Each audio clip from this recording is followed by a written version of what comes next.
பயணத்திலோ நோயிலோ இருந்தால் இவர் நோன்பை விடுவதற்கு அனுமதி இருக்கிறது. பயணத்திலோ நோயிலோ இருந்தால் அல்லாஹ் ரப்புல் ஆலமீன் சொல்கிறான், வமன் கான மரீதன் அவ் அலா சஃபரின், நோயிலோ பயணத்திலோ யாரோ இருக்கிறாரோ ஃபஇத்தத்தும் மின் அய்யாமின் உஹர், அவர் மற்ற மாதங்களில் அந்த நோன்பை நோற்றுக் கொள்ளட்டும். யுரீதுல்லாஹு பிக்குமுல் யுஸ்ர் வலா யுரீது பிக்குமுல் உஸ்ர், அல்லாஹ் எளிதைத்தான் நாடுகிறான், சிரமத்தை அல்லாஹ் நாடவில்லை. அர்ஹமுர் ராஹிமீன். ஆனால் ஒருவர் நோயோடு இருக்கிறார், ஒருவர் பயணத்திலே இருக்கிறார், இவருக்கு நோன்பு வைப்பதற்கு அல்லாஹ், நோன்பை விடுவதற்கு அல்லாஹ் சலுகை கொடுத்திருக்கிறார். ஆனால் இவராக விருப்பப்பட்டு என்னால் முடியும் என்று எண்ணி பயணத்திலோ நோயுடைய நிலையிலோ நோன்பு நோற்றால் இந்த நோன்பை ஏற்றுக்கொள்ளப்படும். இது அல்லாஹ் ரப்புல் ஆலமீனுடைய தேர்ந்தெடுப்பில் இவர் தேர்ந்தெடுத்தது சிறந்தது. அல்லாஹுடைய தூதரிடத்திலே ஒரு முறை கேட்கப்பட்டது, அல்லாஹுடைய தூதரே, பயணத்தில் நோன்பு நோக்க எனக்கு சக்தி இருக்கிறது, நான் நோன்பை நோக்கலாமா? அல்லாஹுடைய தூதர் ஸல்லல்லாஹு அலைஹி வஸல்லம் சொன்னார்கள், ய ருஹ்ஸத்தும் மினல்லாஹ், இது அல்லாஹ் கொடுத்த அனுமதி.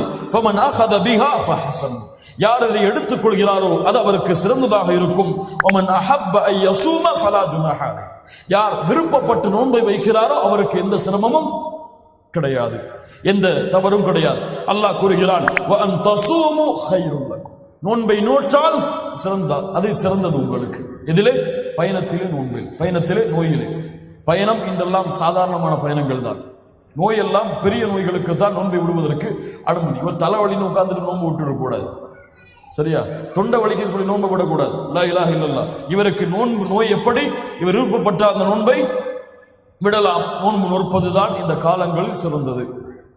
ஆனால் அவருக்கு சக்தி இல்லை என்று தெரிகிறது. ஆனால் நோன்பின் மீறுள்ள பற்றால் இவர் நோன்பை நோற்றையாக வேண்டும் என்று அடம் பிடித்தால் இது ஹராம், இது ஹராம். ஏன்?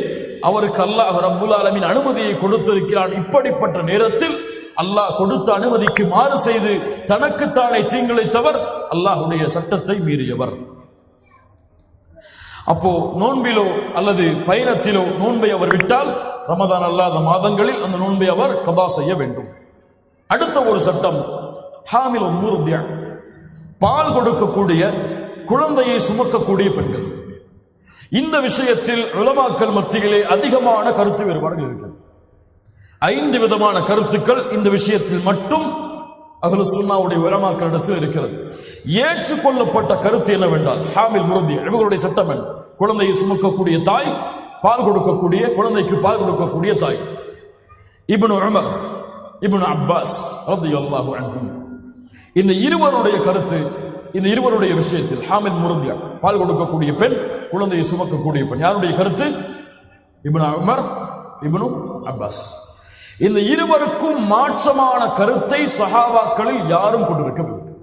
சஹாபாக்களில் யாரும் இந்த கருத்துக்கு மாற்றமான கருத்தை கொண்டிருக்கவில்லை. அது என்ன கருத்து? குழந்தையை சுமக்கக்கூடிய தாய், பால் கொடுக்கக்கூடிய தாய், இருவரும் முடியாத பட்சத்தில் நோன்பை விட அனுமதி உண்டு. ஆனால் இவர்கள் இயலாதவர்கள் நோன்பை விட்டால் எப்படி கபா செய்ய தேவையில்லையோ அது போன்றுதான். ஒருவர் இயலவில்லை, வயதாகிவிட்டது, அவருக்கு நோன்பு வைப்பது கடமை கிடையாது. வாழ்க்கையே நோய்தான், அவருக்கு நோன்பு வைப்பது கடமை கிடையாது. அவருக்கு என்ன கஃபாரா? ஒவ்வொரு நோன்பிற்கும் ஒரு ஏழைக்கு உணவளிக்க வேண்டும். இயலாதவர்களை போன்றுதான் யார்? குழந்தையை சுமக்கக்கூடிய பெண்ணும் பால் கொடுக்கக்கூடிய பெண்ணும். இருவரும் நோன்பை விட அனுமதி இருக்கிறது. விட்ட நோன்பை மீண்டும் நோக்க தேவையில்லை. இயலாதவர்களுடைய சட்டத்தை போன்று ஒரு ஏழைக்கு உணவளித்தால், ஒரு நோன்பிற்கு ஒரு ஏழைக்கு உணவளித்தால் போதுமானது. இதுதான் ஹாமில் முர்திஅவுடைய ஏற்றுக்கொள்ளப்பட்ட உலமாக்களுடைய கருத்து.